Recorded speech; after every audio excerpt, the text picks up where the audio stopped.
Hello everyone and welcome back to another Wizard 101 video. Today, I want to talk to you about balancing issues. Balancing in Wizard 101 and how I believe Kingisle kind of screwed up their game and how they are now scrambling to fix it. So, let's get into it. First things first. Back in the day, back in 2014, 2013, all that, Kingisle was doing their standard business. They were creating world after world, and every consecutive world, the enemies would get slightly harder. Bosses have slightly more health, slightly more damage, different cheats to them, and it overall led for a linear experience in the game, which I felt was pretty well balanced. On top of that, your character's progression was linear as well. You went from about, say, 50 damage at level 30 to 100 damage at level 60 to 130 damage at level 100. Obviously, those are vastly oversimplifications of it, but that's just a linear progression. Now, what I want to go over today is the problem that Kingisle eventually ran into, how they tried to fix it, and the problem that they created when trying to fix it. So, picture yourself, it's about 2014, Chrysalis just came out, and you just got through with Azteca. Azteca was notorious for having very difficult bosses because the bosses all had 18,000 health. A lot of them had a hidden dual typing, and they had insane amounts of crit. Then, in Chrysalis, they tried to up that, right?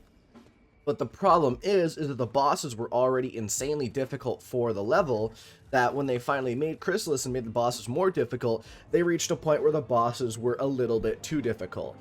Now, obviously, people were still able to do it, but the average kid was not able to figure out how to beat a boss that had 20,000 health, potentially a hidden dual typing, insane amounts of damage. Basically, it was nigh impossible to solo. As an adult, I don't think the challenge is too much for Chrysalis, but obviously I am 19 years old, and I am not 10 years old, which is what their design audience is for. Now, even at 15, I probably still would have had problems with Chrysalis, and I did still have problems with Chrysalis. I was stuck in it for a very long time, but the point is that they made the bosses too high of a bar compared to what they wanted. So, what they did and what they decided was that they needed to rebalance the game. So, how did they do this?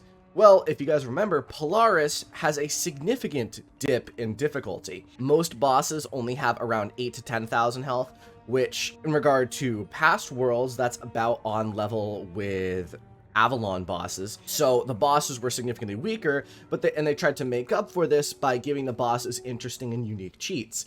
I think that was actually a really good idea, but the problem that they ran into was now the wizards were too strong compared to the enemies. Even in Mirage and Imperia, our wizards, with the amount of damage they had, were a little bit too powerful, and then they completely destroyed this when they released Dragoon gear, because now every school can get above 130 damage, and schools such as Fire and Storm can get all the way up into the 180 range. What Kingisle did is they completely destroyed balancing in their game. In Caramel was extremely easy, and do you want to know why? It's because we were all extremely powerful and thus had almost no issues with it. They made it so that the power creep of the wizard was too high compared to the enemies, which is a significant problem. So, as they do, Kingisle scrambled to fix this, and you know what they did? They added a damage cap. Well, the problem with that is now people are angry that there is a damage cap, and to further rebalance their game, what they did was, and to make it seem more of a linear progression again, instead of having that massive dip, they rebalanced the previous worlds and reduced all the enemies' health by 20%. What I want to talk about now is why I think all of these were incredibly stupid decisions, besides maybe the Polaris decision to rebalance the enemies. Why do I think that the Polaris decision to rebalance the enemies was a good one? I personally really like what they were going for, trying to make the battles more strategic by having more bosses with unique cheats and less just making the enemies into damage sponges. I don't know if you guys have played the game Elder Scrolls Skyrim, but I have, and the difficulty, the problem with it, and the problem that everyone has with it, is that it's not more difficult, it just takes longer. There's a significant difference between taking longer and being more difficult. Taking longer is making the enemies have 40,000 health. Being more difficult is adding complexity to them, making it so that you can't just hit them over and over again. And that's what Kingisle had done originally. The problem with Chrysalis was that every enemy had 20,000 health, and they were damage sponges. So what they did with Polaris is they tried to rebalance that, make every enemy have 8 to 20,000 health, somewhere in there. 20,000 is the very high end with the rat. Most bosses barely even crossed 15,000, and then give them interesting cheats. I loved this. I thought Polaris was one of the best worlds in the game when it came out, and I still think that now. So I think that they did a really good job there. The problem is that they made the game too easy. And instead of adding more complexity to their bosses, maybe upping their health a little bit again, Kingisle went for what I consider to be the wrong route, which is putting a band-aid over it. This is a significant problem that I've gone over before, and I will probably go over 1,000 times. But game developers have this really, really bad habit. When they have an issue, instead of trying to fix the issue permanently, they slap a band-aid over it and say, all right, this is good for now. And then the wound just doesn't heal. And this is what they did with damage. They put a damage cap. You can see here it's at 150 for PvE. And what this attempted to do was make the player weaker rather than making the enemy stronger. To me, this was really, really stupid. For the player, it makes progressing and getting new gear feel significantly more pointless, significantly less impactful, because every new gear they get is at diminishing gains.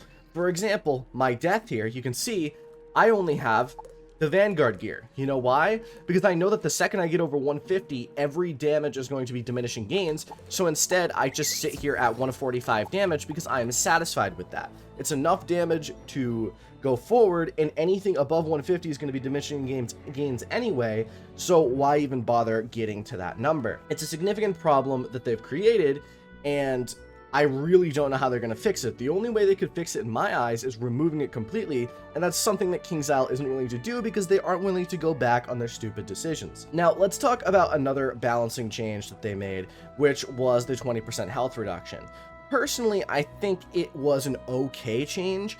They just did it too much. Not every enemy needed it. Personally, I think Azteca and Chrysalis could have done with that.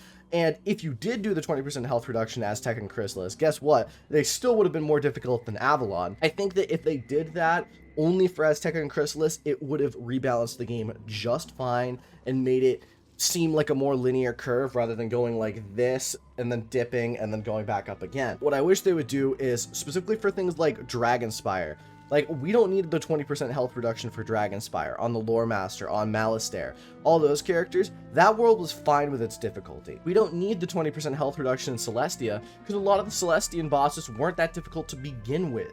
And it's made the game almost pathetically easy in the early stages, which is a problem I have. Now, let's go over the final change that they've made, and this is one I had avoided talking about right up until now that I'll finish off the video with. A few years ago, they made a change to the crit system. Back in around 2014, up until level 100, the more crit you had up until about 500 to 600, you would get a percentage higher up until around 100%. I believe 100% back then was 600, 700 crit, somewhere in there. Polaris came along and they dipped this significantly.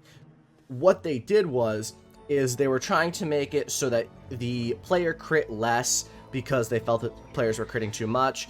The players blocked less, and they tried to reflect this with the enemies.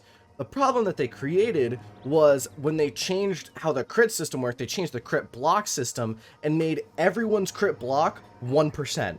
I don't know a single person who had more than 1% crit block when the initial crit update happened. And what this means is that bosses in Azteca and Chrysalis who crit almost 100% of the time, now you would never block it. You would be, basically, you'd just be fucked, for a lack of better term, in Azteca and Chrysalis. Now they've tried to fix it again with making it a percent-based thing. Your block actually matters now, which is good. I think objectively it's better than what we had, but the problem is that now it feels almost easy in the early game because basically all of Arc 2, you have an upwards of 50 to 100% crit, no matter how much crit you have. As long as you have a higher crit than the enemy's block stat, you have that much percent chance of critting. I'm not going to go too in depth with the crit and block system because I've tried it before and it is too painful for my brain to comprehend, but basically that is the gist of it. And they made critting extremely easy and extremely common in the early game and all of Arc 2,